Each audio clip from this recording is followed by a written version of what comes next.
desesperanzas. Y para ello nos va a acompañar Rafael Luciani, que ya conocemos, está también participando, es miembro del ETAP, ya nos enteraremos si es que no sabemos, pero ya lo conocemos, es un laico que aporta mucho a nuestra Iglesia Universal y a la Iglesia Latinoamericana. Lo recibimos con un fuerte aplauso. Casi sobra presentar a Rafael Luciani, casi sobra presentarlo. De todas maneras, digamos que Rafael Luciani es un digno laico por el bautismo, es doctor en teología por la Pontificia Universidad Gregoriana de Roma e investigación postdoctoral en la Julius Maximilians Universitat. Recibió un doctorado honoris causa hace cuestión de año y medio, tal vez, por la Facultad de Teología del Aquinas Institute de los Dominicos. Es profesor titular de la Universidad Católica Andrés Bello de Caracas. Ha sido docente de la Escuela de Teología y Ministerios del Boston College, donde muchos hemos tenido oportunidad de hacer cursos con él. Enseña eclesiología, Concilio Vaticano II y Cristología. Es coordinador del Grupo Intercontinental de Teólogas y Teólogos y Canonistas Peter and Paul. Sirve como perito del CELAN. Es miembro también del ETAB, o sea, del equipo de teólogas y teólogos asesores de la presidencia de la CLAR. Es miembro de la Comisión Teológica de la Secretaría General del Sínodo y perito de la 16ª Asamblea General Ordinaria del Sínodo de los Obispos. Y es un estupendo amigo, por eso lo recibimos con un fuerte aplauso. Bienvenido, Rafa.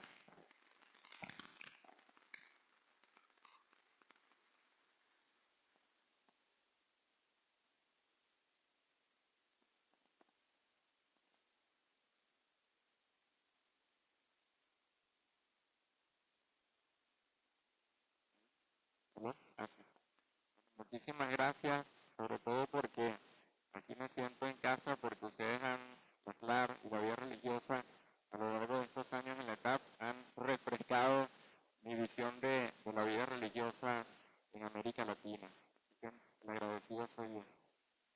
Voy a ir compartiendo en dos bloques y lo que vamos a hacer es lo siguiente: 35-30 minutos de la primera reflexión, luego hacemos unos 10 minutos de intervenciones y luego la segunda parte. Pero en la intervención que haremos en el primer bloque, lo que les pido es que no hagamos en ese momento reflexiones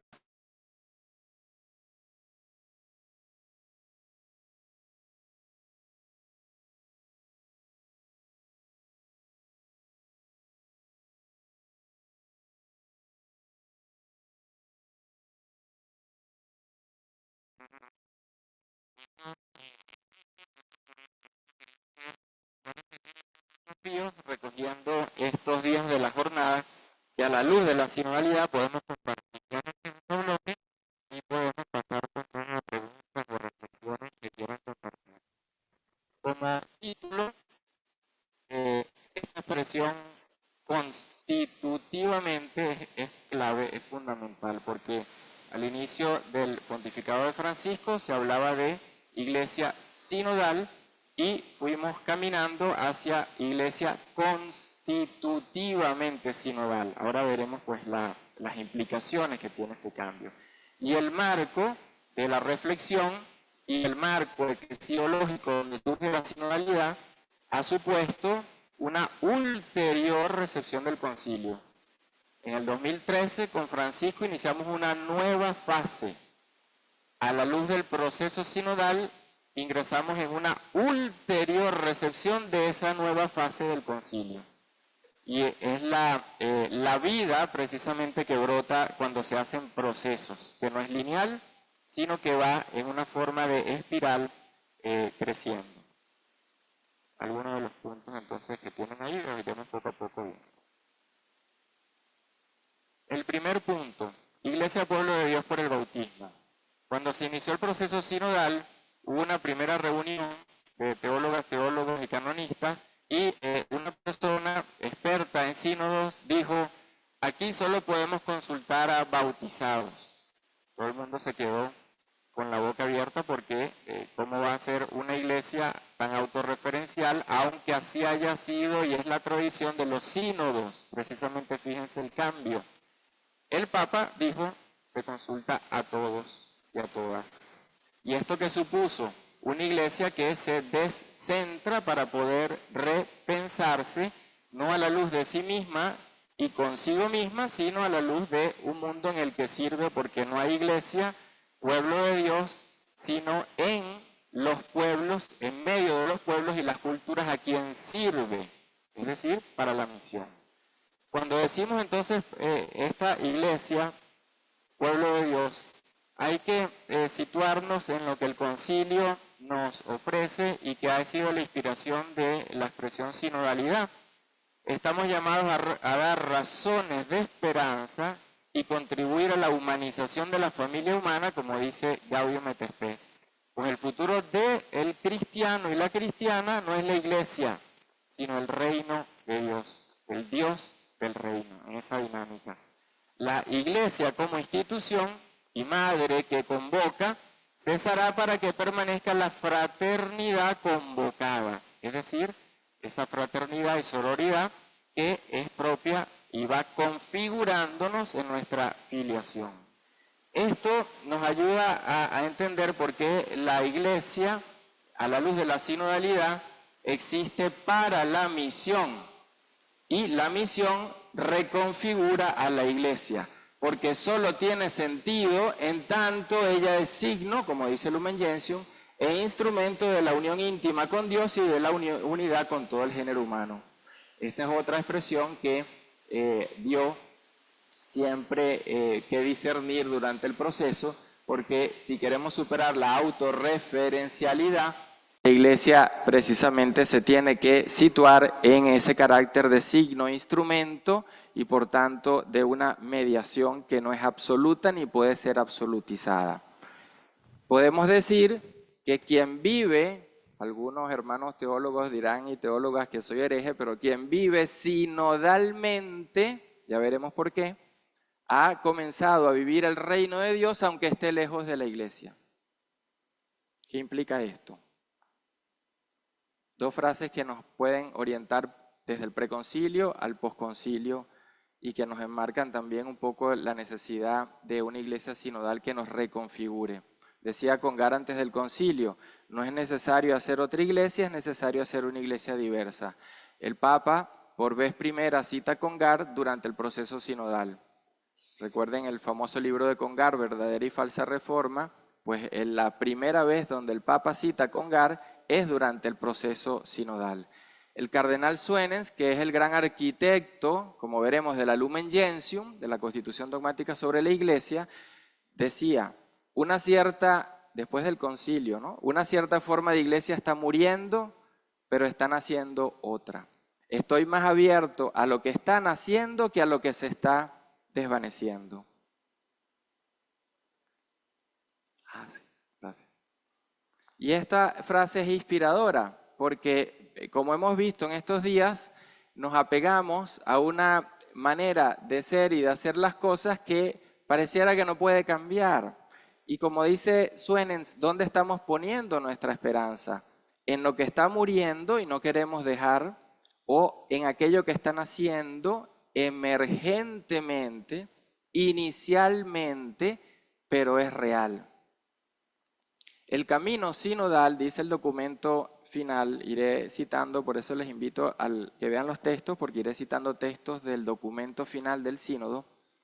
El camino sinodal está poniendo en práctica lo que el concilio enseñó sobre la iglesia como misterio y pueblo de Dios. Esta frase es fundamental, porque aquí ya me define ser iglesia es pueblo de Dios, constitutivamente y esencialmente.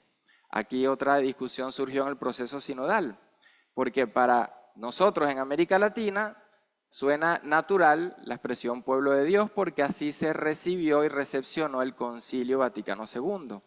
Pero en el contexto global, África, Asia, Europa, sobre todo Europa del Este, no hubo esa recepción de la expresión pueblo de Dios. Y eso explica el por qué indiferencias, resistencias, confrontaciones, que no son problemas contra un pontificado, sino contra la recepción del concilio que el pontificado de Francisco representa. El camino sinodal con mucha parresía entonces parte de esta definición. Y porque se hace a la luz de esta eclesiología que es nueva para muchos en el contexto global, puede entonces la Asamblea decir: aquí hay un verdadero acto que es una ulterior recepción del Concilio Vaticano II.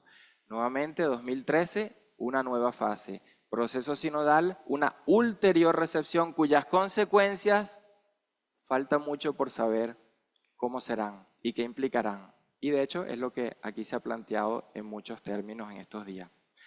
Esta iglesia, pueblo de Dios, brota de esta identidad que nos ofrece el bautismo. Ahora, ¿qué implica esto? Porque el bautismo todos los decimos, lo repetimos, y la expresión, la novedad, es que carga esa identidad a partir de derechos y deberes, cosa que en la conciencia de los cristianos y las cristianas en general no estaba, porque no es lo mismo decir me hace miembro de la iglesia y ya, a decir que por ser miembro tengo derechos y tengo deberes.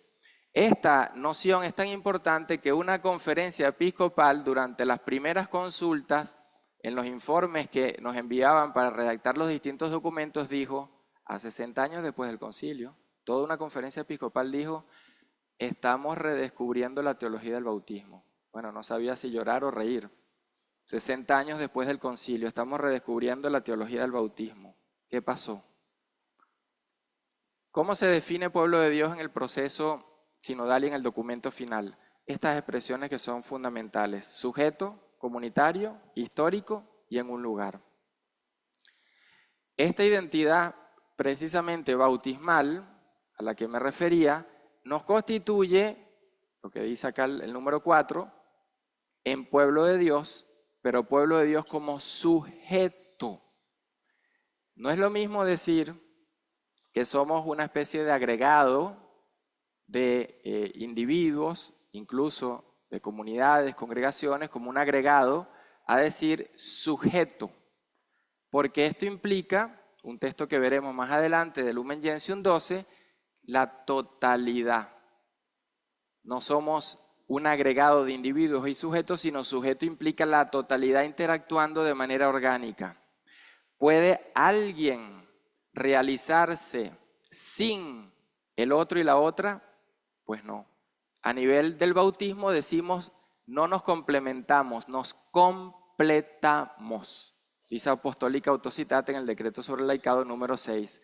Una traducción que siempre digo porque en todas las traducciones no aparece completarse. En el texto original dice completarse. Y eso cuando se dice cambia completamente la manera de entender incluso la vocación. El proceso sinodal nos ha ayudado, en el número 17 dice, a experimentar ser pueblo de Dios, porque no es lo mismo saberlo que experimentarlo. Ejemplos que sucedieron en algunas asambleas continentales, por ejemplo en América del Norte, Estados Unidos y Canadá, casi al segundo día se rompió la comunión de no llegar a ningún tipo de consenso. En otros continentes como África, los obispos, algunos o muchos, no diría número, no querían sentarse en igualdad de condiciones con las mujeres en las conversaciones. Es decir, que experimentar ayuda a cambiar, pero si yo solo digo Iglesia, pueblo de Dios, pues ciertamente es mucho más difícil. El proceso ha ayudado a experimentar. Sujeto comunitario histórico, dos palabras que se pelearon para que se incorporasen. ¿Por qué? Si yo digo cuerpo de Cristo, eso es una metáfora. Si yo digo iglesia, pueblo de Dios, eso es una definición de iglesia. Que las dos se necesitan, pero no es lo mismo. Entonces, cuando decimos acá, pueblo de Dios, sujeto comunitario, totalidad, como decía anteriormente, histórico, social, en medio de los pueblos, en medio de una realidad social, económica, política, concreta y local en cada una de las iglesias, en plural. ¿Y esto qué implica? implica que se configura la iglesia en su misión a la luz de cada realidad. Si somos homogéneos, no somos iglesia.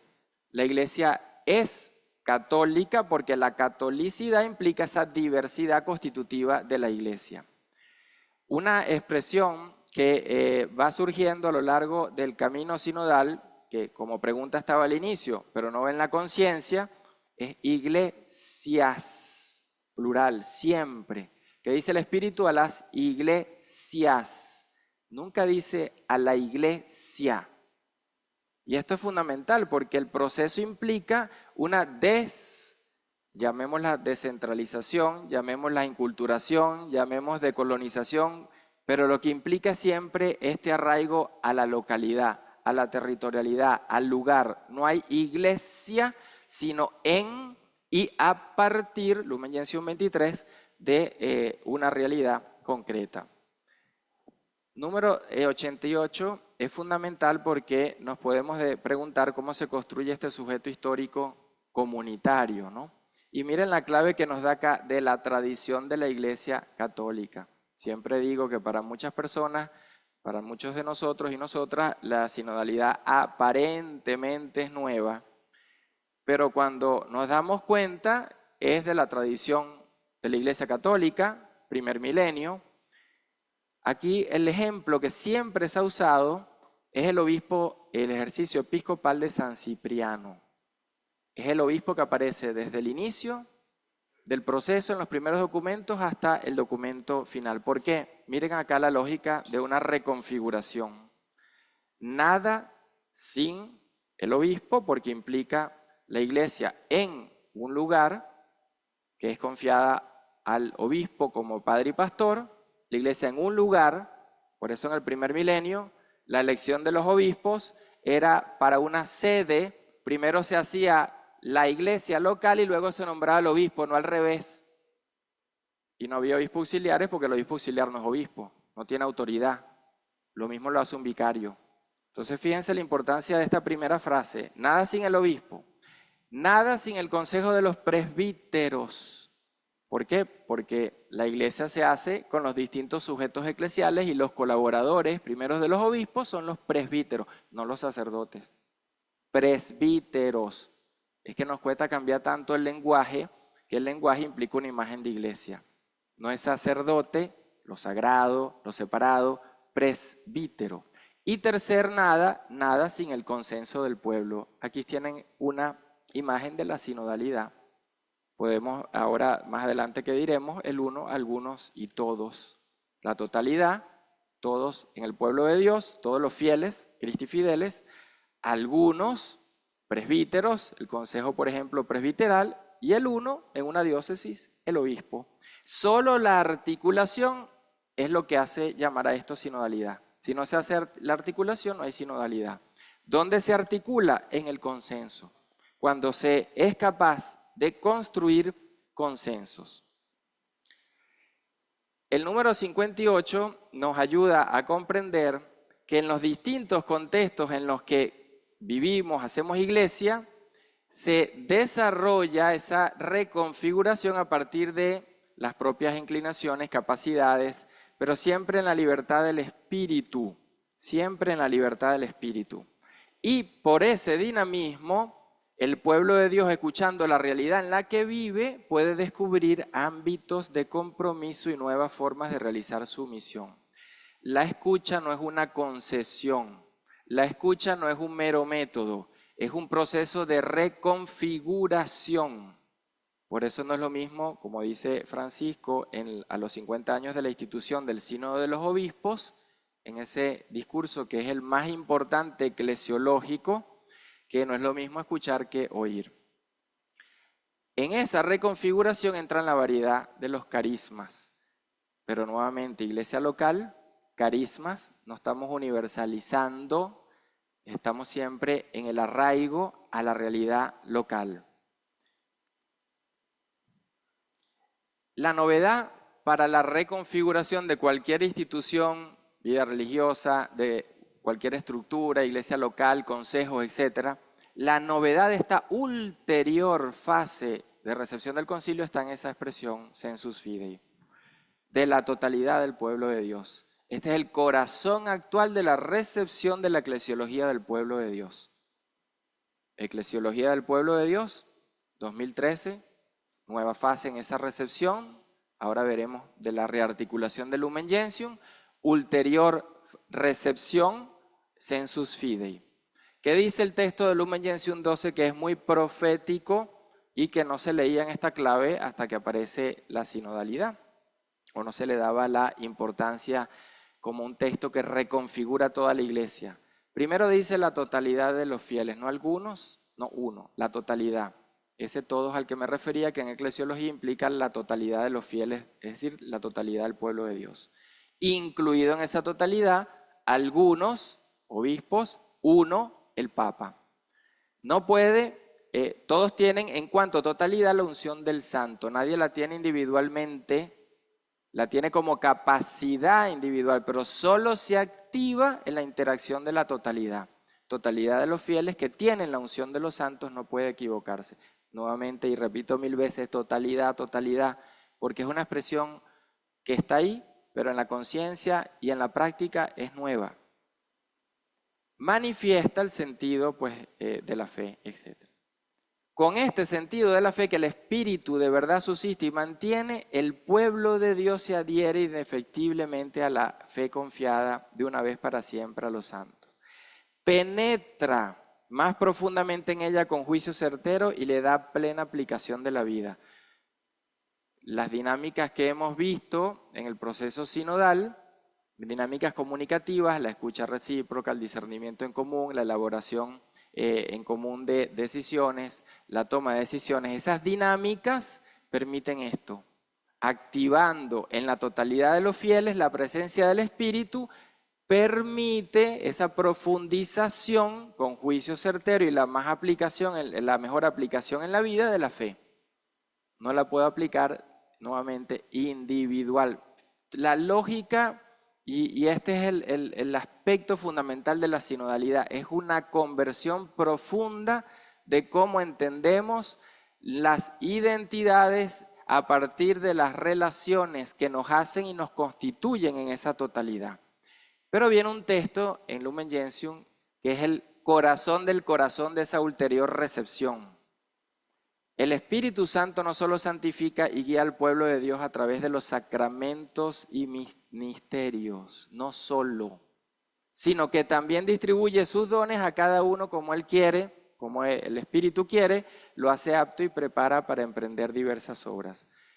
La visión que hasta ahora se ha tenido como privilegiada es una iglesia solo ministerial, entendida esta desde la ministerialidad sea ordenada como instituida, que es la que inició el Papa Pablo VI, con acolitado lectorado, y Francisco continuó con el catequista. La novedad acá es que es una iglesia ministerial y de carismas, pero en la totalidad, no ministerial por un lado de algunos, carismas por otro de algunos, y entonces cada quien se reparte lo que el Espíritu va derramando, ¿no? La lógica de poner en práctica esto, que veremos ahora en otro aspecto, en otro punto, es cómo articular ahora esa dimensión ministerial y carismática en el hacer iglesia. No hay carisma que actúe solo, no hay ministerio que actúe solo, los ministerios proceden de un discernimiento de los carismas. Ahora veremos pues esa articulación, pero quiero hacer énfasis en esto, no somos dueños del Espíritu y por tanto la escucha no soy yo quien dice a través de quién el Espíritu habla y saco de la mesa a alguien porque el Espíritu a través de esa persona no habla. La mesa implica dejar siempre una silla vacía, cosa que no hicimos en el sínodo, pero implica una silla vacía. ¿Por qué? Porque yo no soy quien debo decir quién se sienta en la mesa. Y porque si yo digo eso, entonces yo escojo a las personas a través de las cuales el Espíritu, digo yo, que habla.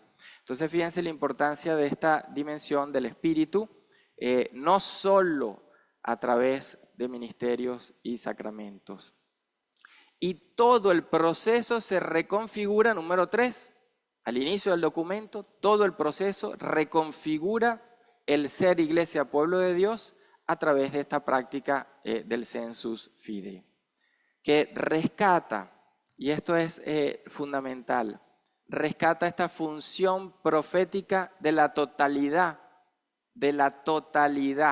No es que hay unos que tienen una dimensión carismático-profética y entonces los ministerios tienen una dimensión institucional no profética.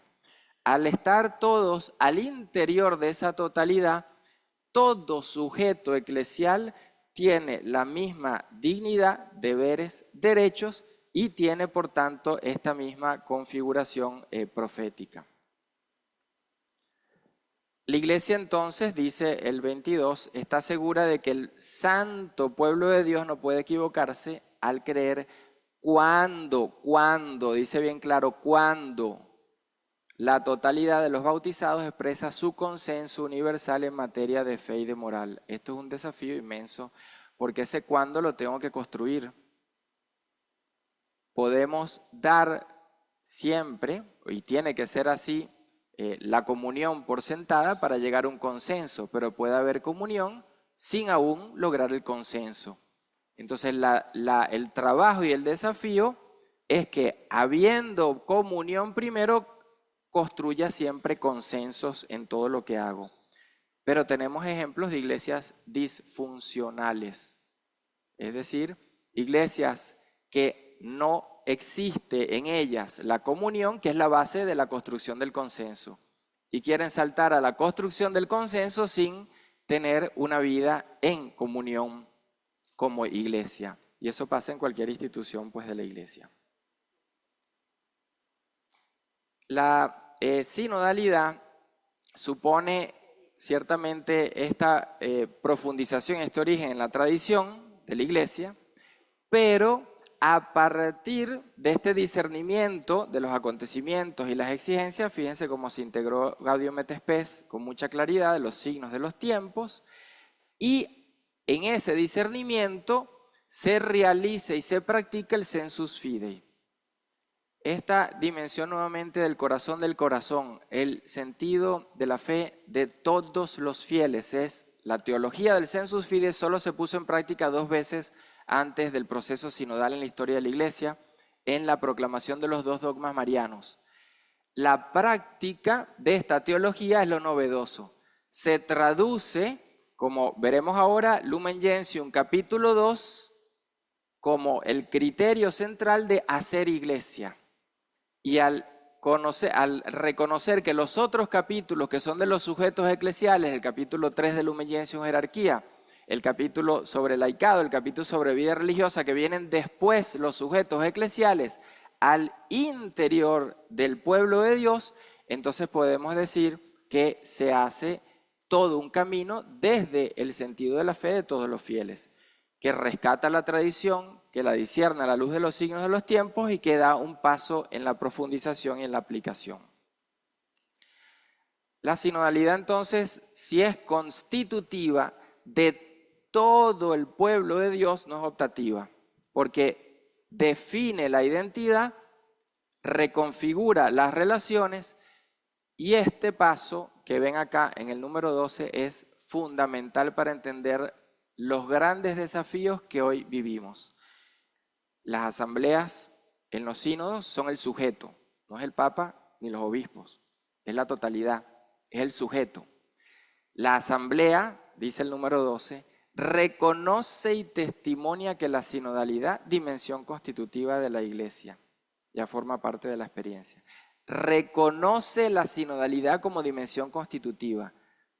Durante el proceso no fue así. Se llegó a ese reconocimiento a la luz de una práctica que fue haciendo ver que hay experiencias que ya existen, que se conectan con la tradición, que ayudan a comprender cómo se caminan juntos. Entonces la sinodalidad es constitutiva.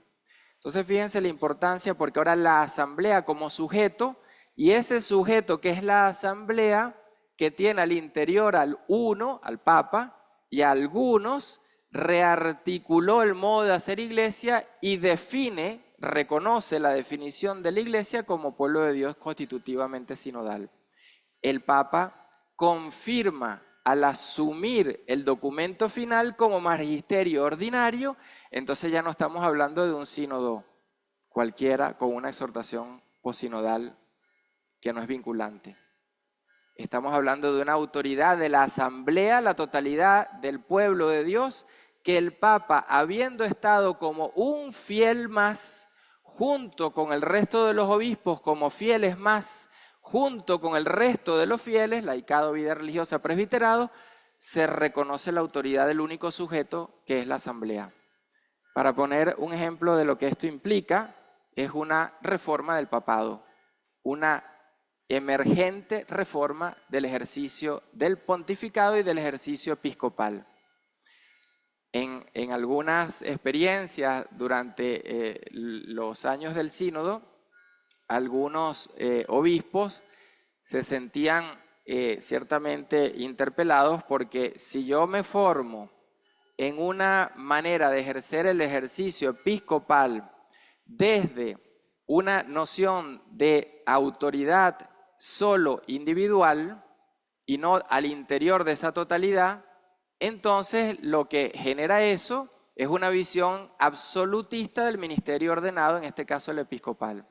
Pero si yo integro ministerialidad y carismas y las muchas vocaciones en cada mesa de esa aula Nervi, entonces me cambia el modo de hacer iglesia. Cada mesa es una iglesia local. La comunión entre las mesas, la comunión entre las iglesias locales. La mesa del Papa, la iglesia de Roma. La comunión entre las iglesias locales y entre ellas con la iglesia de Roma. Toda una eclesiología en el aula Nervi que hemos vivido. Los términos, ciertamente sinodal y sinodalidad, sínodo y sinodalidad no son lo mismo, porque sínodo implica un acontecimiento puntual, sinodalidad es esta dimensión constitutiva. Ahora miren lo interesante, implica una pluralidad de sujetos y todas están unidas, todas las formas sinodales, por el hecho de reunirse para dialogar, discernir y decidir. Esas tres dimensiones son fundamentales para una iglesia constitutivamente sinodal. No es para conocernos y darnos la mano y sentirnos más hermanos y amigos. Un acto sinodal tiene estas tres dimensiones. Dialogar, ahí pasa la fraternidad y la sororidad. Discernir en conjunto para decidir. Si el para es para decidir, estamos hablando de una iglesia sinodal. Ha ido madurando a lo largo pues, del proceso esta conciencia. Y fíjense que citamos en el documento de la Comisión CTI, de la Comisión Teológica Internacional, que invito a que se profundice, porque podemos hablar de dos documentos fundamentales para la sinodalidad, hasta el sínodo. El de la Comisión Teológica Internacional sobre sinodalidad y el discurso del Papa a los 50 años de la institución del sínodo de los obispos. Dice acá, reunirse en asamblea en los diferentes niveles de la vida eclesial, primero reunirse, escucha recíproca, diálogo, discernimiento comunitario, no personal, algo novedoso, que pareciera que hiciéramos discernimiento comunitario en muchas instituciones de la iglesia, pero discernimiento comunitario implica vinculación de quien decide al interior de esa totalidad que es el sujeto, no los individuos. Entonces es algo completamente nuevo por repensarnos como práctica eclesial para llegar a un consenso. Es decir, fíjense los distintos elementos que constituyen, que articulan la sinodalidad en cuanto se pueda hacer práctica, experiencia y vida. Se refiere, define la asamblea, al estilo peculiar que califica la vida y la misión de la iglesia, expresando su naturaleza como caminar juntos y reunirse otra vez en asamblea. Insisto, esto de reunirse en asamblea no es reunirse simplemente en asamblea, el sujeto es la asamblea cuando hay totalidad de representatividad, criterio, de representatividad con la finalidad de dialogar, discernir en conjunto y tomar decisiones para la vida eclesial pastoral de la iglesia. En ese contexto, entonces, reconociendo la asamblea que la sinodalidad es constitutiva, nuevamente el documento cita a la Comisión Teológica y dice: en el contexto de la eclesiología conciliar del pueblo de Dios, la sinodalidad es la forma de ser y vivir, proceder en la iglesia. En el contexto de la eclesiología del pueblo de Dios. Esto es nuevamente una novedad tremenda, y pongo también otro ejemplo en distintos continentes. En América Latina hubo esa disyuntiva, con razones ciertamente históricas eclesiales, entre carisma e institución, o carismas y ministerialidad ordenada, por llamarlo de alguna manera más visible. Pues ciertamente en esa visión se fue generando que América Latina es el continente donde tenemos menos desarrollo de teología ministerial, menos eclesiología en clave de reforma, y la persona que hizo esta eclesiología en clave de reforma ministerial más importante, y que luego vino un vacío inmenso, fue Ronaldo Muñoz en los 70. Y después vino un vacío inmenso. No se imaginan lo difícil que es buscar gente dedicada a la eclesiología, dedicada, no que dé clases de eclesiología, dedicada al estudio de la eclesiología del Concilio Vaticano II y a la ministerialidad en América Latina. Entonces, esa disyuntiva lleva a un dualismo muy peligroso: conversión o reforma, o conversión y reforma a la vez, o toda conversión es reforma y toda reforma es conversión, pero no las puedo separar. Y esto indica al mismo tiempo una práctica esencial en el cumplimiento de su misión. Si la sinodalidad tiene como finalidad la misión, si la iglesia existe, como dice Pablo VI en Evangelii Nuntiandi, no solo para evangelizar, sino para ser evangelizada, dice las dos dimensiones, entonces no hay otra alternativa que discernir, alcanzar consensos, dialogar, construir un discernimiento en conjunto, mediante el ejercicio de las estructuras y de las instituciones sinodales. Y aquí entramos entonces ciertamente en el mismo problema de siempre. Si nuestras instituciones no se reconfiguran sinodalmente, esto no acontece en ninguna parte. La reforma más exitosa que ha habido es la de Trento, porque reconfiguró los tres elementos que hacen que toda la iglesia ella cambie. Primero, la teología del ministerio ordenado la creó, la reconfiguró, la hizo emerger con una figura nueva del ministerio. Segundo, la institución donde se forma esa figura, esa teología, el seminario, lo creó en el modelo que tenemos todavía, lamentablemente. Y luego, tercero, la parroquia, donde se vive esa teología. Cuando ese triángulo se logró, fue la reforma más efectiva, tanto que no la hemos logrado todavía superar con el Concilio Vaticano II y a 60 años después del concilio. Si luego en nuestra recepción conciliar no tocamos esas tres dimensiones, no hay reconfiguración de las identidades, de las relaciones, de las dinámicas comunicativas, de las estructuras, no habrá sinodalidad.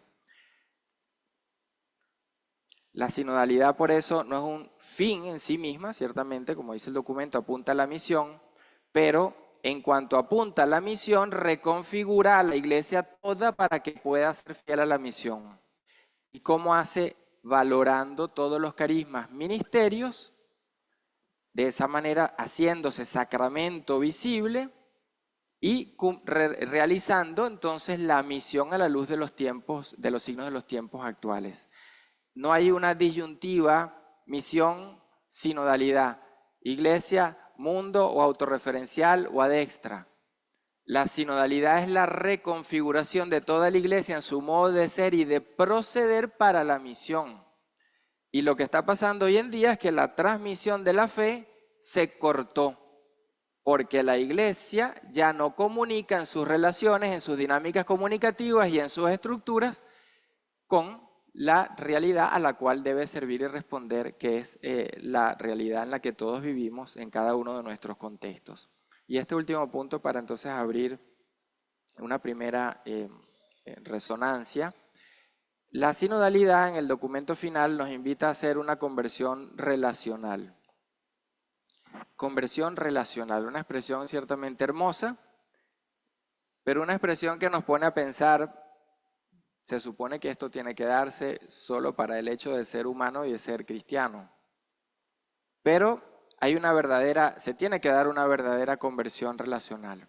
¿Qué implica esta conversión? Fíjense ahora cómo el documento va desgranando esta noción. Conversión en las relaciones que concierne inequívocamente a las relaciones entre hombres y mujeres. Aquí hay una secuencia importante y veremos también que el documento tiene varias secuencias, así como veremos que en la Lumen Gentium hay una secuencia.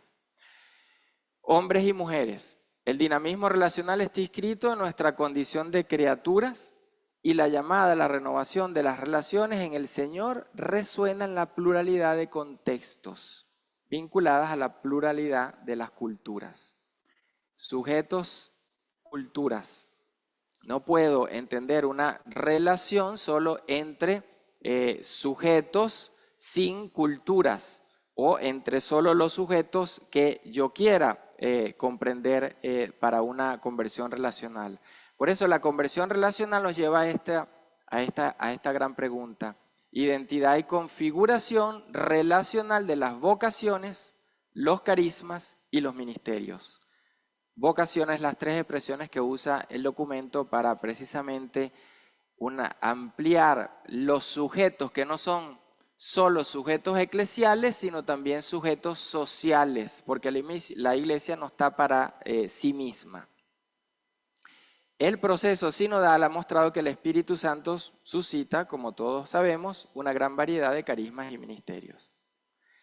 Hay diversidad de dones, se cita acá 1 Corintios para hacer ver esta diversidad, pero fíjense lo que aporta ahora. Todos los bautizados están enriquecidos con dones, cada uno según su vocación y su condición de vida. Las diferentes vocaciones eclesiales son de hecho expresiones múltiples y articuladas de la única llamada bautismal a la santidad y a la misión. No dice están articuladas bajo la metáfora de cuerpo de Cristo. Articuladas a partir del bautismo, que es muy distinto, porque a partir del bautismo implica que esa identidad me configura para completar al otro, no simplemente para ayudarlo o para complementarlo, para auxiliarlo. Y estos dones no son propiedad exclusiva de quienes lo reciben y ejercen, ni pueden ser motivo de reivindicación para sí mismos o para un grupo.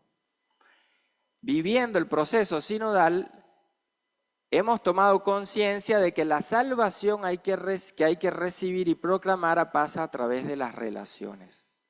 Y estas relaciones se testimonian en la expresión que usa, que es hermosa, entrelazamiento de vocaciones, carismas y ministerios. Dios, humanidad, creación. Entrelazamiento. Si una institución eclesial se repiensa solo desde, para y consigo misma, estamos en un círculo vicioso que termina por matarla. Cuando el Papa empezó toda esta crisis de abuso, pues la Iglesia no cambió porque se sentó a discernir y a reflexionar en qué estamos mal. Más bien, precisamente no quería asumir la reflexión de los problemas y todavía no queremos asumir la reflexión de los problemas que estamos atravesando. Entonces, como ayer nos decía Gonzalo, los medios de comunicación empezaron a sacar toda la crisis. Y el Papa en uno de los viajes de regreso le preguntan que cómo era posible, que qué opinaba él, que el país de España estaba sacando todo lo que estaba aconteciendo en crisis de abusos en la iglesia en todas partes, ¿no? Y él dice que le da las gracias al país de España porque por todo lo que han ido sacando ha ayudado a tomar conciencia de lo que está aconteciendo. Una iglesia que no cambia desde sí, tristemente, pero que desde afuera se vio forzada a pensar en los grandes problemas que tiene. Tal vez es lo que decía Pablo VI, que no solo sea una iglesia que evangeliza, sino que se deje evangelizar porque es una iglesia que es evangelizada si se deja, por supuesto. Y aquí viene entonces la articulación entre vocaciones, ministerios y carismas que nos permiten también una idea de reconfiguración de las comunidades y las instituciones eclesiales. Dice, en las iglesias locales, primer problema para muchas instituciones porque una cosa muy distinta es vivir en una iglesia local y otra cosa es hacer iglesia local. Y la única iglesia que existe, que es la iglesia Pueblo de Dios como totalidad de los fieles, es, Lumen Gentium 23, en y a partir de la iglesia local. Si hay una supraiglesia, eso es lo que el Papa hizo recientemente con una institución. Le quitó precisamente ese carácter de ser una especie de supradiócesis que no respondía al obispo local. Eclesiología nuevamente de las iglesias locales. Pero ¿qué pasa si la vida religiosa trabaja para sí y no hace iglesia local? No es vida religiosa, porque la misión de la vida religiosa no es para el instituto al interno, la vida consagrada interna, la congregación al interno, sino para hacer vida de iglesia local, para construir vida de iglesia local. Pero si yo tengo el Consejo Diocesano Pastoral y ni la vida religiosa se integra, ni el obispo lo integra como parte de un organismo de gobierno, porque es el organismo de gobierno de la diócesis, entonces puedo tener un modo de hacer iglesia por acá, otro modo de hacer iglesia por allá, otro modo de hacer iglesia por allá. No estoy construyendo iglesia. Estoy teniendo miles de proyectos pastorales, pero no haciendo iglesia. En algunos países, y salió esto también a lo largo del proceso, decían, bueno, pero ya nosotros formamos para la ministerialidad, ¿no? Y el ejemplo es que tienen estudios dedicados a la formación de ministerios. Pero cuando uno ve lo que estudian y después la práctica es simplemente organizar una parroquia, llevar adelante una oficina en una pastoral o en la parroquia misma, y no hay la idea de del gobernar y hacer iglesia entre todos en cada una de las estructuras eclesiales. Si yo tengo solo diocesanos por acá, por allá solo tengo religiosos y religiosas, por allá solo tengo laicos, y laicas, entonces ahí no hay iglesia. Es la articulación lo que me hace hacer iglesia. Y no estamos, sino para hacer iglesia, no para hacernos como especie de burbujas eclesiales. Para que esto se vaya dando, entonces fíjense el criterio que da el documento en este número que es importantísimo.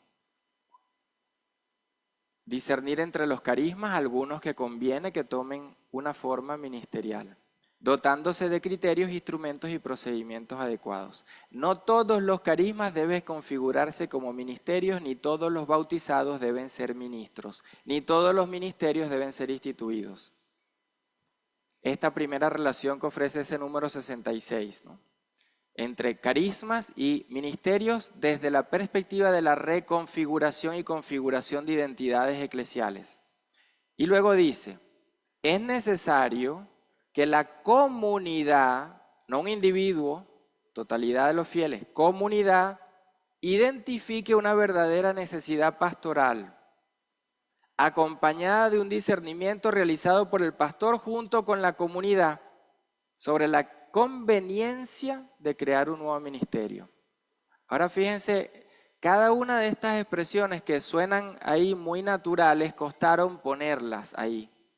Porque si yo digo que es necesario que la comunidad, no una persona que está encargada del discernimiento vocacional y entonces es una sola persona y además tiene 30 años porque como tiene la experiencia se le deja porque es la persona que tiene la experiencia de años de hacerlo. La comunidad, sujeto, siempre el sujeto es la totalidad, la asamblea, la comunidad. La comunidad es la que identifica primero una necesidad pastoral, porque si yo creo una forma ministerial o doy vida a una práctica carismática, pero no está la realidad de la necesidad pastoral, estoy haciendo todo el proceso precisamente autorreferencial y no para la misión de la iglesia.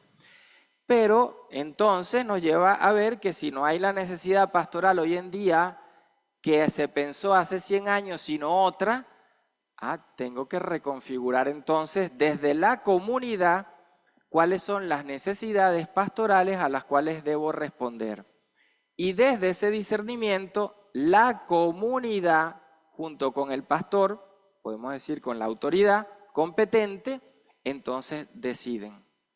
Es un modelo completamente novedoso, por eso decía al inicio, apenas estamos leyendo palabras que no sabemos las consecuencias que tendrán si las asumimos, pero si las asumimos, decía el cardenal Suenens, luego del concilio, en un libro que escribió sobre la corresponsabilidad, decía, las dos consecuencias más importantes que él veía y riquezas del concilio, Iglesia de Dios como pueblo de Dios como totalidad, Iglesia, pueblo de Dios como totalidad, y la corresponsabilidad que de ahí deriva. Diríamos hoy en día esta reconfiguración entre vocaciones, ministerios y carismas que implica el hacer una iglesia local.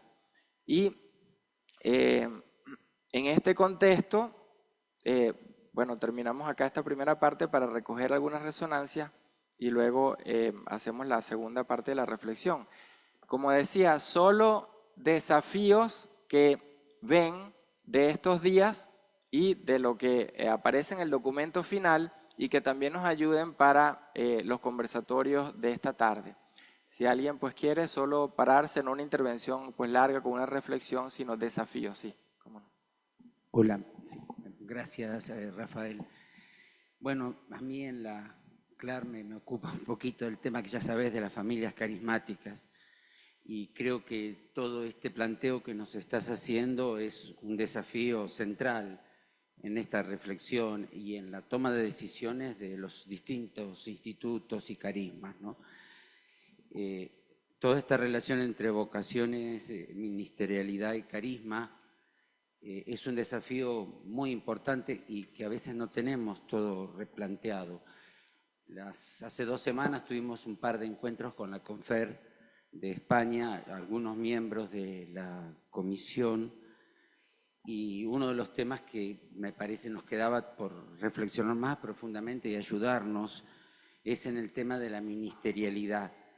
Evidentemente lo que vos después dijiste, algunos de los aportes finales son importantes, el proceso de dialogar, de discernir, de decidir, pero hay cuestiones de fondo que tenemos que replantearnos todos, ¿no?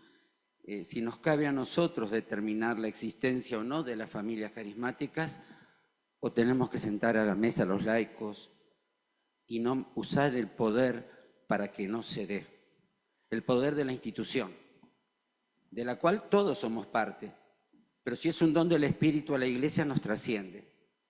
Y esto me parece que hay que tomar conciencia. A veces, bueno, cuando los superiores mayores decidan, hay cuestiones que no funcionan así. En la misma comisión, dentro de CLAR, a veces vemos esta tensión interna entre la demanda de los laicos partícipes de la comisión y nosotros. Entonces, no sé, me parece que es un tema muy fuerte que incluye una reflexión profunda, ¿no? Me aclaró mucho cuando vos dijiste que en América Latina no había habido un desarrollo suficiente de la teología ministerial desde Ronaldo Muñoz hasta ahora, y creo que nos tenemos que poner, y por ahí si nos puedes ayudar en algún otro momento, te pido que nos ayudes a reflexionar esto, simplemente como un núcleo de desafío donde yo veo que al interno nuestro nos toca mucho. Gracias. Gracias. Muchas gracias. Sí, muchas gracias, Rafael, por tu presentación. Son temas que he escuchado, en los que te he escuchado recurrentemente desde diferentes perspectivas, incluso hemos conversado personalmente. Yo tengo unos desafíos o planteos que me surgen de lo que dijiste hoy, a partir de esta afirmación de que la sinodalidad es constitutiva. Y sin embargo, la realidad es que el actual Código de Derecho Canónico que tenemos legitima procedimientos no sinodales. Ahí hay una contradicción.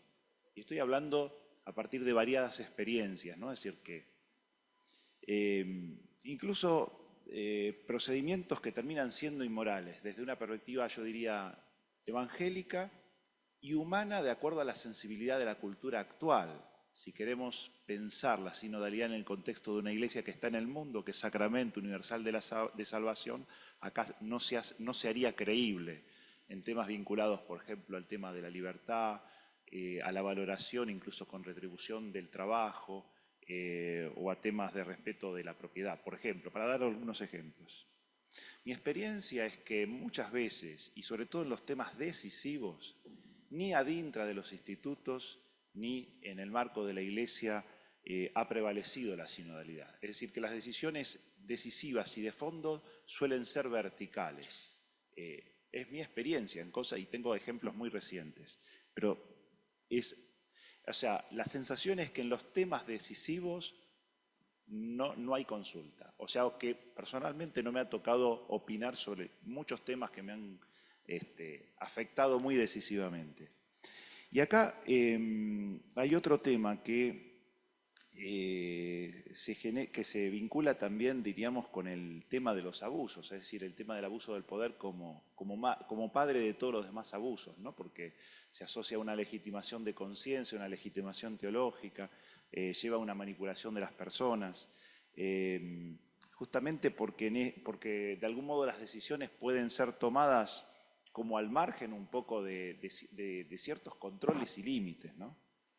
Yo me pregunto si en estos contextos no habría también un derecho de resistencia, cuando la ley es injusta no tiene que ser acatada, y si no tiene que ser parte del fervor, del espíritu, de la parresía también esa capacidad de decir esto así no va, no lo puedo aceptar, no. Es decir, es algo que en conciencia contradice mis convicciones evangélicas básicas y humanas, racionales, de acuerdo un poco al sentido común de la sociedad actual. Es decir, a mí me parece que ahí está, la térmica tiene que saltar por ahí, es decir, en la decisión de cada uno. Porque si en el fondo adherimos, terminamos siendo como cómplices. Es decir, estamos sumando a un proceso, estamos legitimando un proceso que es injusto, pero que además aleja a la gente de la Iglesia y del Evangelio. Convierte a la Iglesia en lo contrario de un sacramento universal de la salvación. Sí, muchas gracias, Esto a mí Gerardo. no me ha dejado dormir varios días. No, a mí tampoco, así que gracias. Gracias. Sí. Otra más y seguimos, y después al final hacemos ya reflexiones. Me chamou a atenção quando você colocou, né, o entrelaçamento entre vocação, carisma e ministério. Aí eu acrescento, né, para homens e mulheres. E quando falaste que nem todos os carismas devem configurar-se como ministério, nem todos os batizados devem ser ministro e nem todos os ministérios devem ser instituídos. Eu venho da Amazônia, onde nós fizemos todo um processo de escuta e mais de 89 mil pessoas participaram dessa escuta no Sínodo da Amazônia, e as igrejas locais identificaram carismas, ministérios que já são vividos na realidade. Ministérios que são vividos por mulheres, como o diaconado, ministérios que são vividos por homens casados, como Vira e Probate, e mesmo tendo essa necessidade sociopastoral, socioambiental, socioeducacional, por que essa resistência por parte da igreja, quando a gente fala de uma igreja sinodal, por que esta resistência em instituir esses ministérios que de fato já são vividos y na realidad? Sería esa mi pregunta. Buenísimo, y además eso nos coloca en esto que viene, porque el problema que decía de la ministerialidad, que es el problema que tenemos en toda la iglesia, no solamente en América Latina, es que si no se replantea lo que significa el orden, entonces ciertamente toda otra forma de ministerio queda como una especie de servicio. Y lo pongo en este contexto. Tenemos miedo hoy a lo que la iglesia siempre ha hecho, crear figuras y renovar y replantear la figura ministerial del presbítero. Nunca ha sido igual. Trento generó una nueva figura de la identidad del presbítero. El Concilio Vaticano II generó una nueva identidad y el sínodo en el documento final está generando una nueva identidad del episcopado y de la jerarquía. Entonces no tengamos miedo a pensar que es la identidad la que tenemos que renovar para que las relaciones fluyan. Y por eso es que esa discusión que sigue, absurda, en cada vez que sale en el Vaticano el tema del ministerio del diaconado femenino, porque el problema y la única razón es el orden. No la palabra ministerio, no, sino el orden. Y resulta que el concilio dice bien claro que el diaconado es ad ministerium, non ad sacerdocium, que es precisamente lo que no es. No es un orden sacral, sacerdotal, pero sí es orden. No es un ministerio instituido. Entonces, en este debate, la pregunta precisamente es que si estamos en capacidad teológica y mental de hacer un planteamiento de reconfiguración de la identidad, de la ministerialidad y de la dimensión carismática de la Iglesia y no simplemente de sus prácticas. Sí, ponemos la lámina otra vez, por favor. Sí. Sí, disculpe. Sí, un desafío que me parece importante para la vida religiosa es cómo nos acomodamos dentro del territorio, o sea, la parroquia o la diócesis. Y el desafío que va a ser en esta nueva propuesta, cómo la presencia de los carismas congregacionales en cada lugar, su necesidad o cómo está presente y cómo articulamos. Me hacía pensar mucho esto, ¿no? A veces una de las quejas que se hace a la vida religiosa es que estamos un poco al margen de la parroquia y de la diócesis. Entonces, bueno, hay una nueva manera de estar presente que tendremos que mirar como vida consagrada. Exacto, y ese es por eso el reto de la identidad, porque no es que hago algo para la parroquia o para la diócesis, sino que en esta identidad de iglesia, de vocaciones, de ministerios y de carismas, la cosa es que nos completamos y al no nos estamos completando, no estamos siendo iglesia, no es que nos complementamos. Entonces lo que estamos dejando es de ser y de hacer iglesia, un problema ciertamente muy serio, ¿no?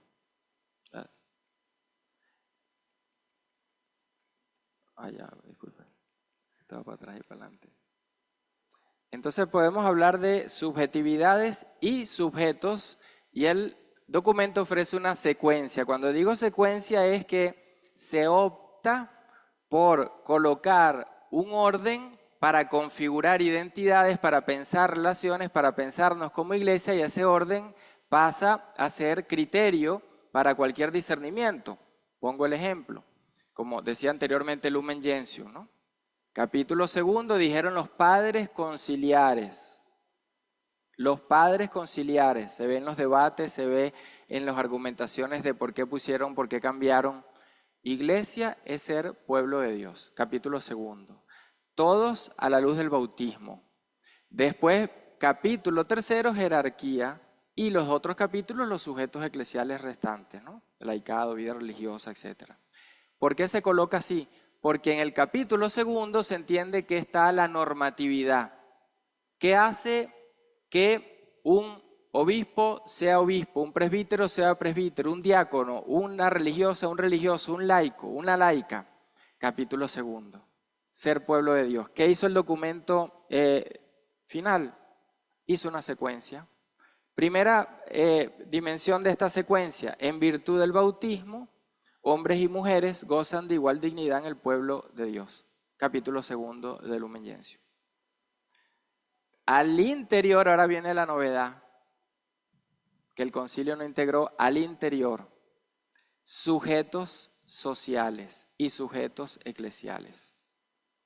Porque si no fuese solamente autorreferencialidad en la noción pueblo de Dios. Por eso se habla de niños, personas de discapacidades, esposos, esposas, etcétera. Las mujeres en la doble dimensión, sujeto social, sujeto eclesial. ¿Por qué digo sujeto social y eclesial? porque el problema no es solo al interior de la iglesia, sino que la iglesia también tiene problemas, la institucionalidad o muchos en la iglesia, con las mujeres al exterior de la institución. Entonces, sujeto social, que puede ser cualquier persona que no es bautizada, pero la iglesia se debe a esa persona tanto como se le debe al que es bautizado, porque está para la misión, para el servicio y no para sí misma. La segunda parte de la secuencia, vida consagrada. Ahora fíjense lo interesante, no aparece capítulo 3 todavía, jerarquía. Subimos el capítulo 6 de vida religiosa, después del capítulo 2. Después viene laicos, hombres y mujeres, capítulo 5. Entonces fíjense cómo se juega con la secuencia. ¿Por qué? Porque entonces al interior de esta totalidad del pueblo de Dios, que está al servicio de los sujetos sociales y eclesiales, tenemos sujetos eclesiales concretos y específicos. Cuando decimos vida consagrada, cuando decimos laicado, y luego entonces aparece, y luego entonces aparece primero el carisma y el ministerio de la teología y después el ministerio ordenado. Secuencia. Miren la inversión que se hizo.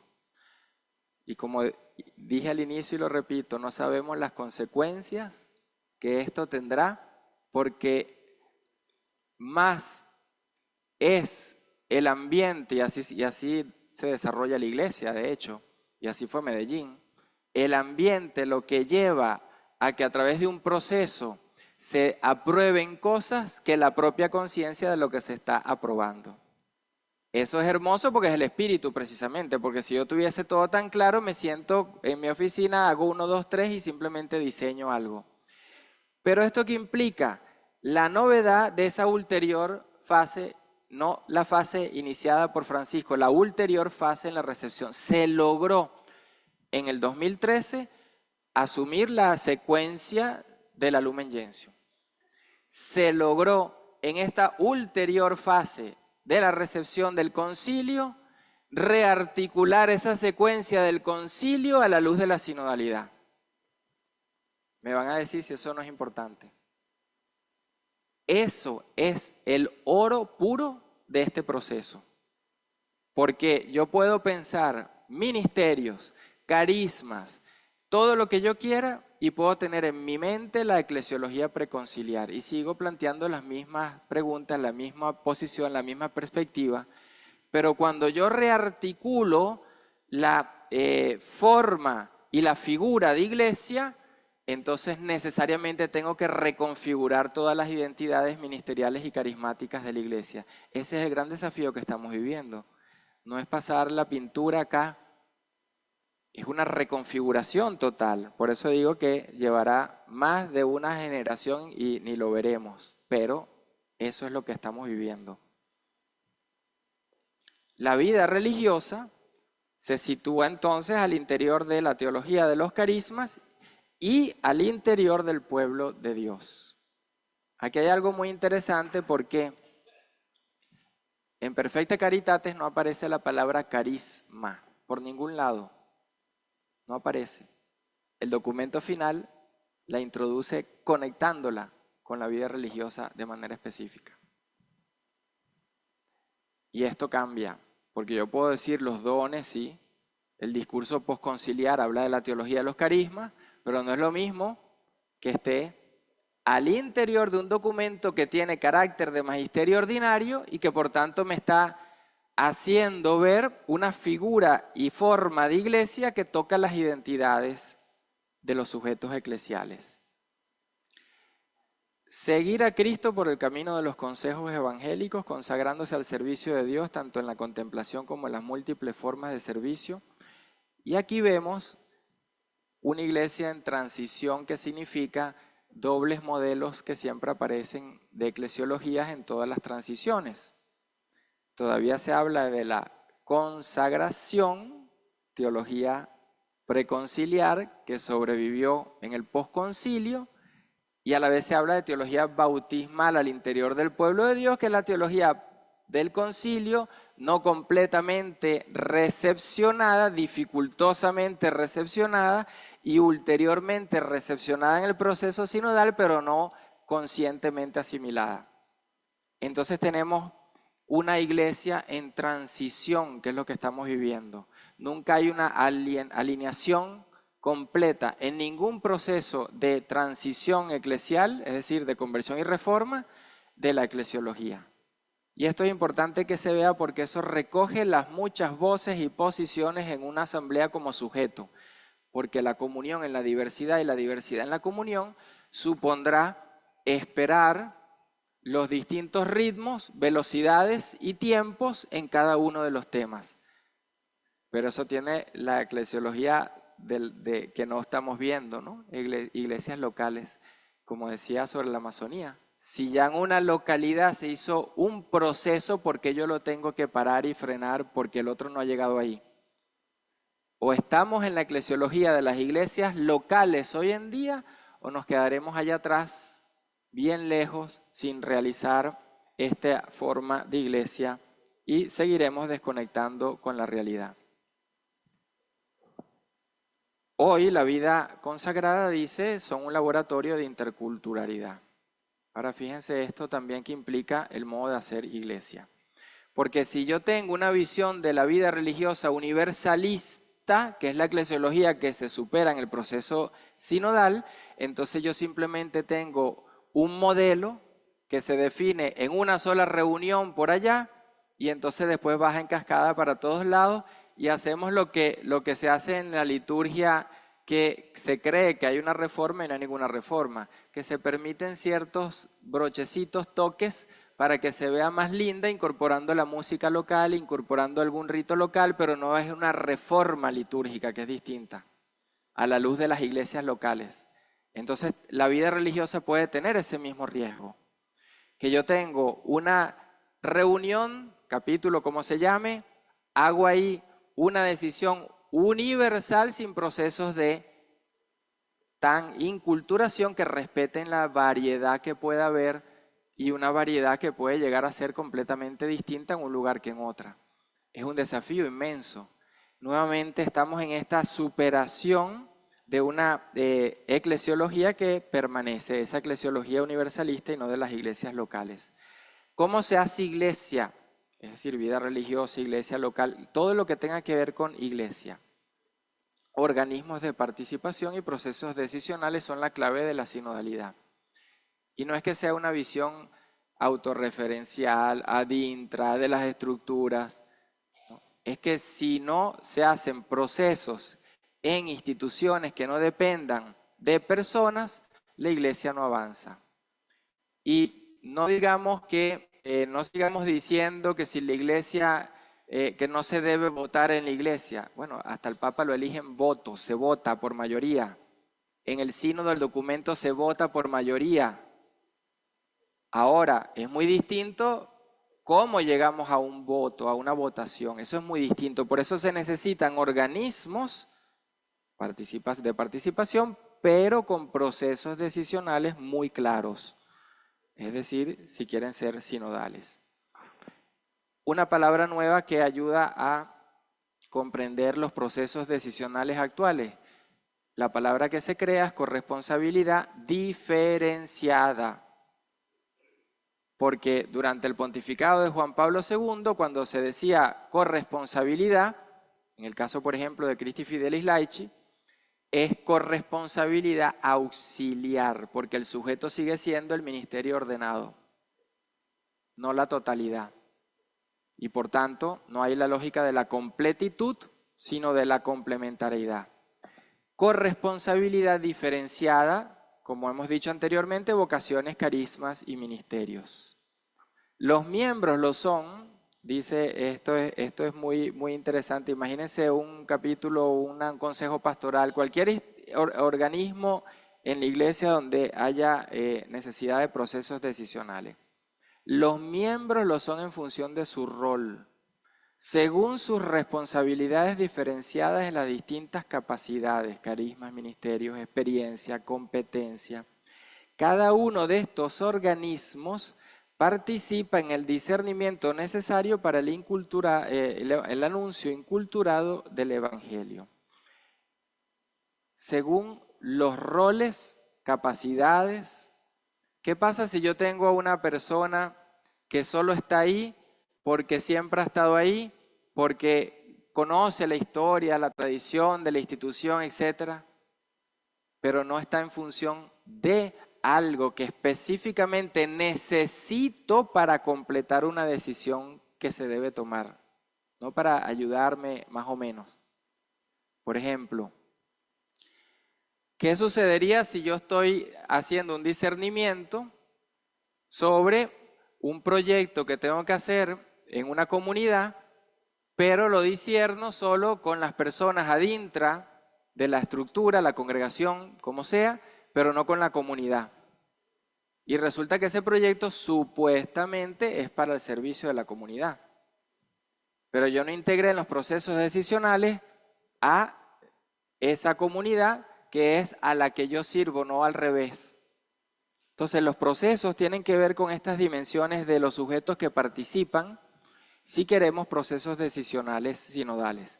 Y luego tienen fases, que es lo que se ha vivido en el sínodo. Una fase que implica elaboración, trabajo en conjunto, discernimiento, consulta, cooperación para poder llevar a las decisiones.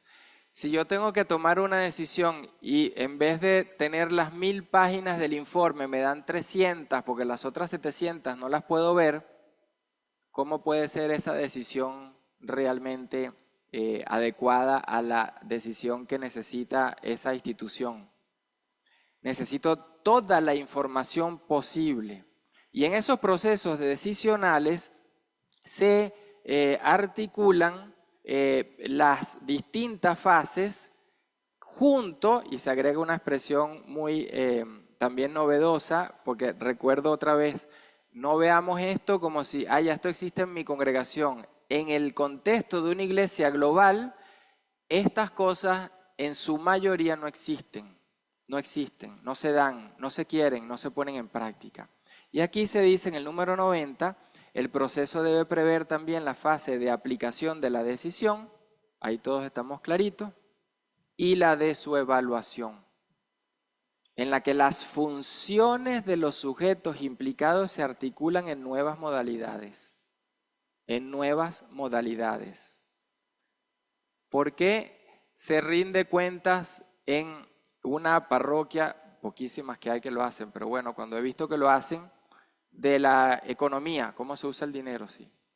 Pero no se rinde cuenta si el plan pastoral funcionó o no funciona, si es adecuado, si no es adecuado, y si las personas que conforman ese organismo que da vida y gobierno a esa institución, parroquia o como se llame, son las adecuadas para poder hacer eso.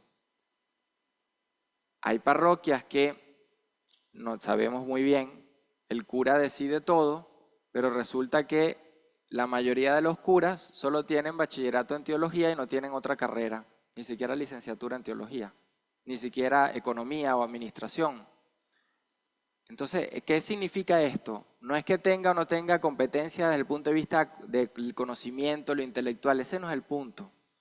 El punto es que cada quien tiene que dar desde lo que puede dar mejor. Pero si yo vengo con un criterio de humildad, no, tú no te pongas ahí porque como tú sabes de eso tanto, entonces mira, mejor no, porque la otra persona se va a sentir ofendida. Lo que estoy es dejando que esa persona dé lo mejor de sí por el bien de la misión y termino en una decisión que será un fracaso. Hay casos, y este es un ejemplo muy interesante porque el sínodo lo toma de la práctica de la vida religiosa, pero lo profundiza aún más, que la autoridad está obligada a consultar antes de tomar una decisión. La autoridad pastoral tiene el deber de escuchar a quienes participan en la consulta y por consiguiente no puede actuar como si no los hubiera escuchado. No se apartará, por tanto, del fruto de la consulta cuando esté de acuerdo, sin una razón que prevalezca y que debe ser, la novedad, convenientemente expresada.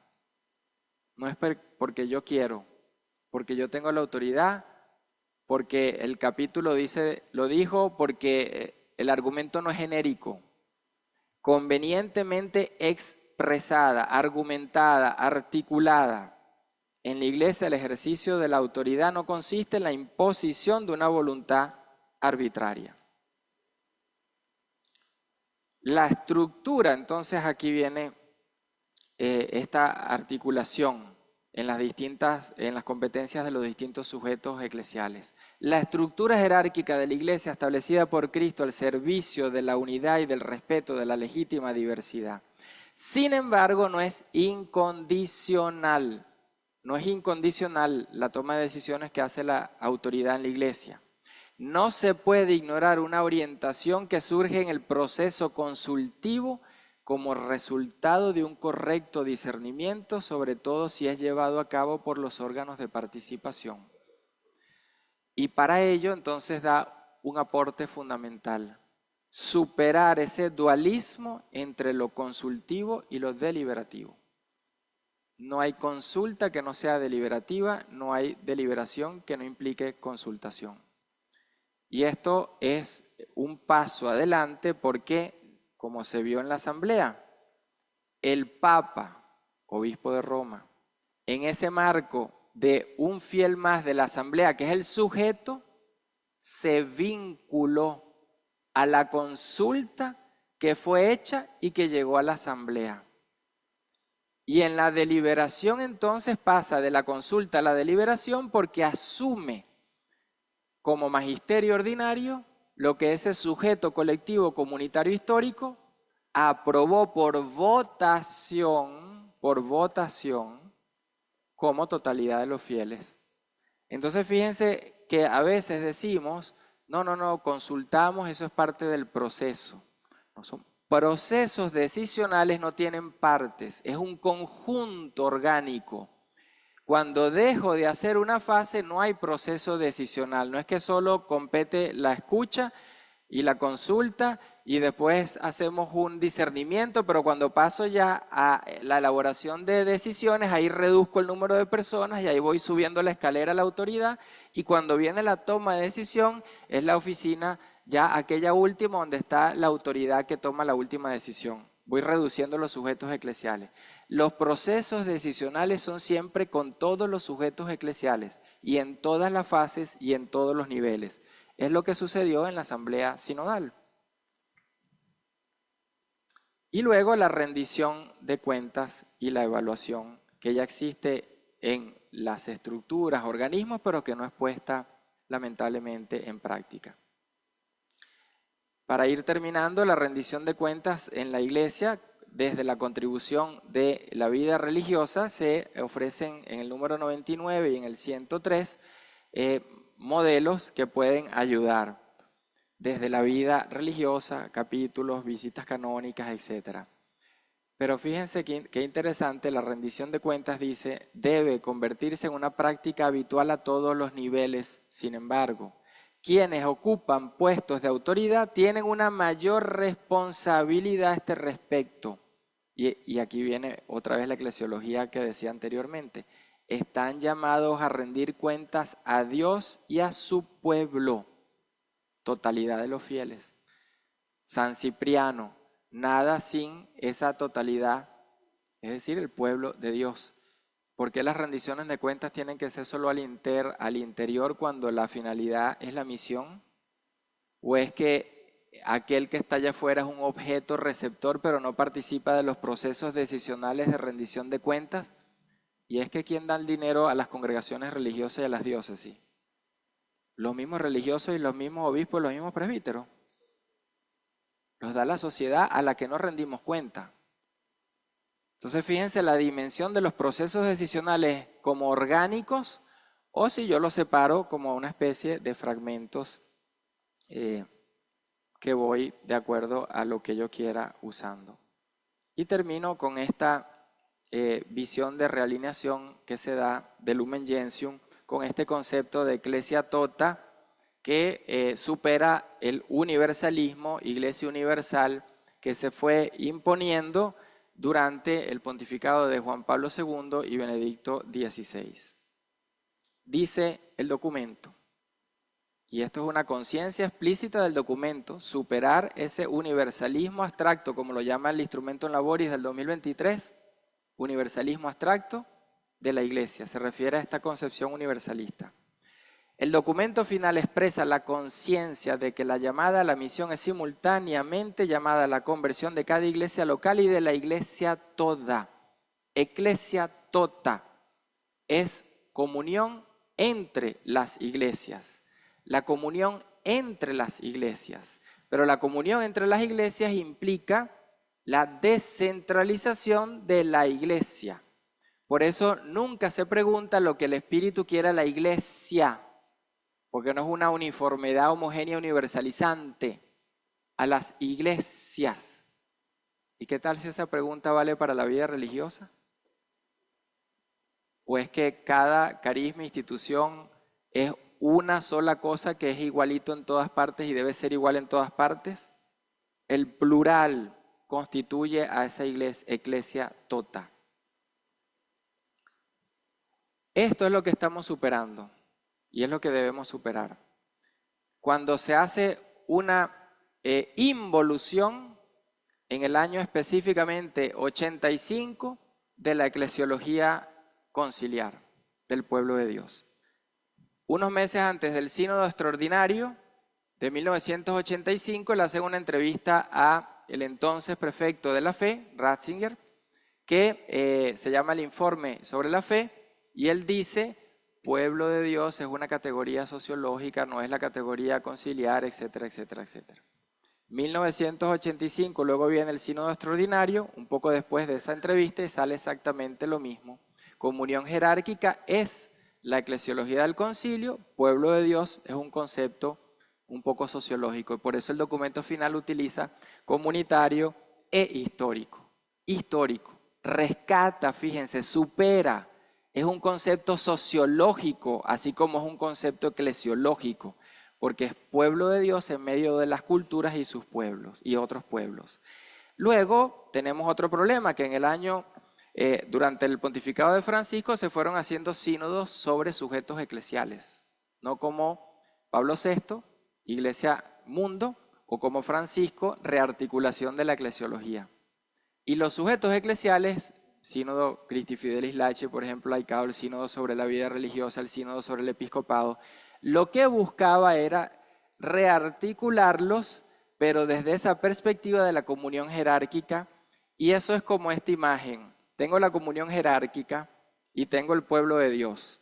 Cuando se quitó el pueblo de Dios, quedó la comunión jerárquica sola, entonces pasamos a la visión de escalera piramidal. Cuando Francisco recupera pueblo de Dios, inserta esa totalidad en esa imagen de iglesia pueblo de Dios. Y se supera entonces lo más grave, que fue en 1992, cuando se llegó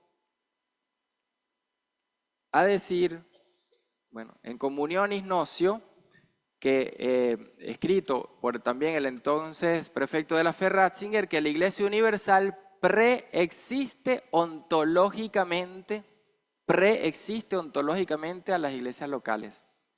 ¿Dónde está la Iglesia Universal que preexiste? En la curia. Y entonces, cuando los obispos que tenían la experiencia pastoral de las diócesis iban y siguen yendo a la curia, los obispos de la curia que nunca tuvieron diócesis no entendían a los obispos y sus problemas locales. Entonces la eclesiología que se recupera hoy, y termino pues con Francisco, es esta eclesiología de la Ecclesia Tota, que articula la iglesia local como punto de partida, la comunión de las iglesias como segundo nivel de la sinodalidad, y la iglesia de Roma, en la que confluye en la comunión de las iglesias, y entre todas ellas la iglesia toda. Termino con esta reflexión. ¿Será suficiente, decía Congar después del concilio, un ayornamiento o algo más? La pregunta surge en la medida en que las instituciones de la iglesia emergen de un mundo cultural que ya no puede encajar en el nuevo contexto cultural. Nuestra época exige una revisión de las formas tradicionales que van más allá de planes de adaptación o ayornamiento y que supone una nueva creación. Supone una reconfiguración de las identidades, de las relaciones de los sujetos eclesiales y el gran desafío, dar una forma nueva a una figura carismática y ministerial que hasta ahora no existe. Y si no se logra, la Iglesia seguirá pasando y la cultura la superará y la transmisión de la fe seguirá quebrada. Y muchas gracias. Creo que ya... Gracias, Rafael, por las luces que nos das, los desafíos que nos dejas y cómo poco a poco has ido ayudándonos a aterrizar y a ampliar esta conciencia de la pluralidad en la Iglesia y el planteamiento también para la vida religiosa, las vidas religiosas, los estilos, los carismas, implementar, incorporar esta riqueza de la diversidad y de los distintos procesos también. Bueno,